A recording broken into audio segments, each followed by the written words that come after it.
একটু আগে আপনি মিজানুর রহমান আজহারী প্রসঙ্গে বলেছিলেন যে আসলে তার কর্মকাণ্ড নিয়ে আপনি একটু ত্যক্ত বিরক্ত।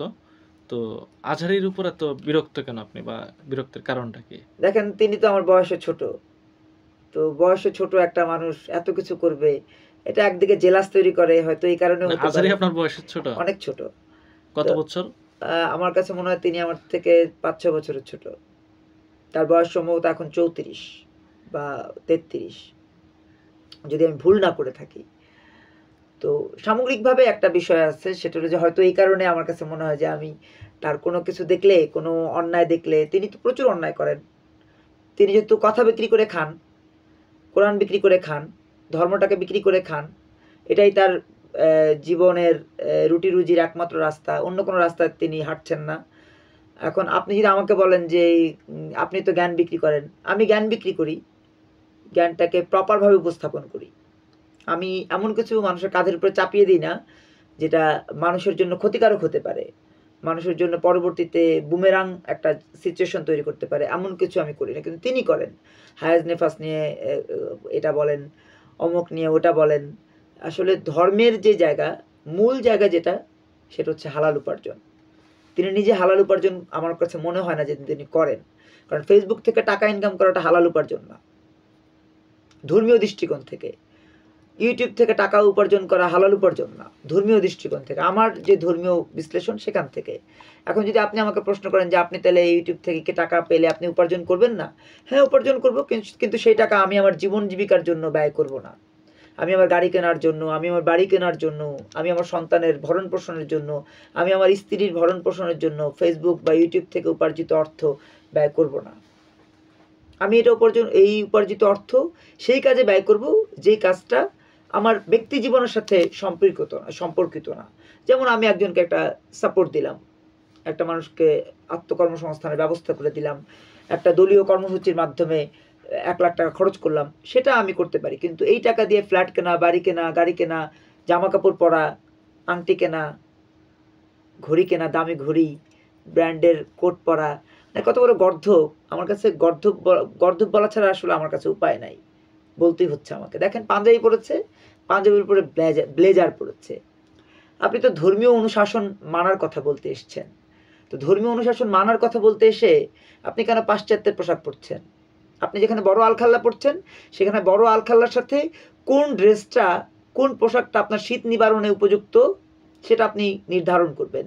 রাসূল সাল্লাল্লাহু আলাইহি ওয়াসাল্লাম কি পোশাক পরতেন, কি পরিধান করতেন? যেহেতু আপনি পুরা সুন্নতের উপরে ওয়াচ করেন, আপনি ধর্মটাকে প্রমোট করেন, ধর্মকে প্রমোট করে নিজে চলেন, নিজের পরিবার চালান, দামি গাড়ি কেনেন, ফেসবুক ভেরিফাইড করেন, ইউটিউব থেকে টাকা উপার্জন করেন, সব কিছু মিলিয়ে আপনি একজন ধর্ম ব্যবসায়ী।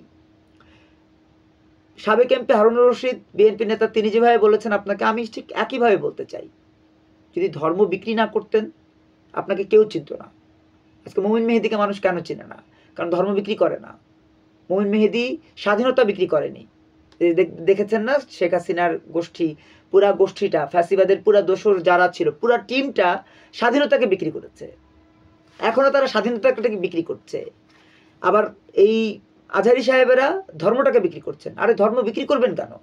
আপনি ওয়াজ করতে চান, ওয়াজ করার জন্য স্পেস চান, আপনি স্বাভাবিকভাবে মসজিদে আসেন, বাইতুল মোকাররম মসজিদে আসেন, এসে আপনি বলেন যে আমি জাতির উদ্দেশ্যে কথা বলতে চাই। আপনি কেন ওখানে চাঁদাবাজি করেছে, সিলেটে যে মাহফিলে চাঁদাবাজি করেছে, আপনি যশোরে চাঁদাবাজি করেছে, অনেক মানুষ মুখ বুজে সহ্য করেছে। টাকা নিয়ে এত বড় অ্যারেঞ্জ, টাকা ছাড়া হয় না। আমাদেরকে শাক দিয়ে মাছ ঢাকার যে প্রক্রিয়া যাচ্ছেন, এটা ঠিক না। এই যে এত বড় মাহফিল করেছে, ড্রোন দিয়ে ভিডিও করেছে, যারা করেছে তাদেরও তো লাভের বিষয় আছে। ড্রোন দিয়ে যিনি ভিডিও, আমি তো কালকে লাইভ দেখেছি, ড্রোন দিয়ে উপর থেকে দেখাচ্ছে, তো উপর থেকে দেখাচ্ছে, আমার কাছে তো ভালো লেগেছে। আমি তো এই লাইভ থেকে আর বেরিয়ে হই নাই। তাহলে এই লাইভটা যে চালিয়েছে, সে কি বিক্রি করেছে? ধর্মটাকে বিক্রি করেছে। কোন প্ল্যাটফর্মে বিক্রি করেছে? ইউটিউবে বিক্রি করে। ইউটিউবটা বানিয়েছে কে? ইউটিউবের উদ্যোক্তা কে? মুসলমান? নিশ্চয়ই না। তাহলে আপনি নিজে কিছু করতে পারলেন না। আপনি প্রমোট করছেন ধর্মকে, বিক্রি করছেন বিধর্মীদের প্ল্যাটফর্মে। তারপরে আপনি ধর্মের বিরুদ্ধে সরাসরি অবস্থান নিয়েছেন। কথা বললেই তো বলবেন ভুল বলছি, কথা কিন্তু ভুল বলছি না, ভুল বলছি, সত্যিকার অর্থেই ভুল বলছি। আজকে দেখবেন যে ইউটিউব থেকে টাকা উপার্জন করছে দাবানল শিল্পগোষ্ঠী, ইউটিউব থেকে টাকা উপার্জন করছে টাইফুন শিল্পগোষ্ঠী, সাইমুম শিল্পগোষ্ঠী। আরে ভাই, ইউটিউব থেকে কেন, আপনি নিজে একটা প্ল্যাটফর্ম বানান না, এত বিজ্ঞানী আপনারা, এত জ্ঞানী, নিজের একটা প্ল্যাটফর্ম বানান, সেই প্ল্যাটফর্মে আমরা কথা বলতে চাই। বানাতে তো পারেন না। ওই ইলেন মাস্কের টুইটারে যা টুইট করেন, এক্সে যা কথা বলেন, আপনার ওই জুকারবার্গের ফেসবুকে যা বড় বড় লেকচার দেন, ধর্মীয় কথা বলেন, জুকারবার্গের বাপ কি আর মা কি।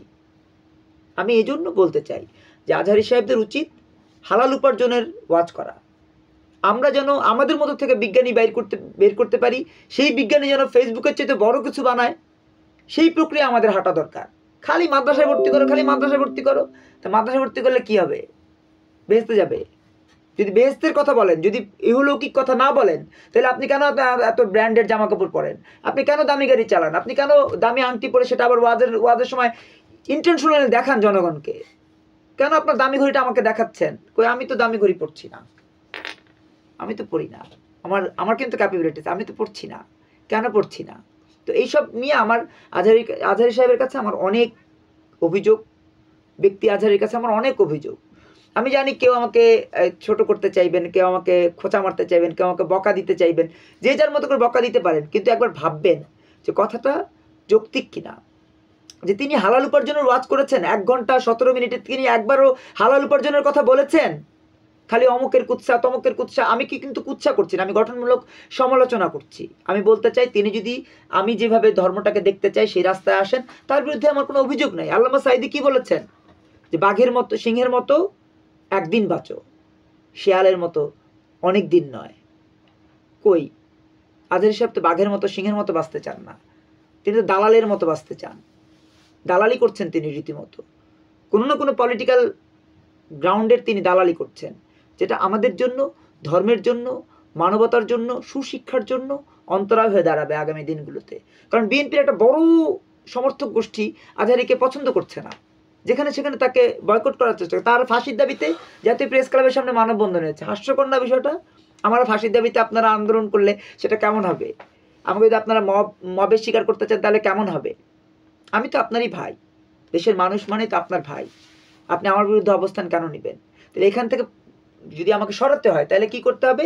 আজহারী সাহেবদের ওয়াজ করতে হবে হালাল উপার্জন, আলী ইখওয়ানুল মুসলিমিন, আপনার হচ্ছে যে কোরআনের সিলসিলা কি, রাসূলুল্লাহ সাল্লাল্লাহু আলাইহি ওয়াসাল্লাম কীভাবে জীবনযাপন করেছেন, রাসূল সাল্লাল্লাহু আলাইহি ওয়াসাল্লাম কীভাবে জীবনযাপনের জন্য নির্দেশনা দিয়েছেন, সেই বিষয়গুলো 100% আমাদের সামনে উপস্থাপনের জন্য, যেহেতু তিনি কাজ করছেন না, সেহেতু আমি তার উপরে যথেষ্ট মানে হতাশ।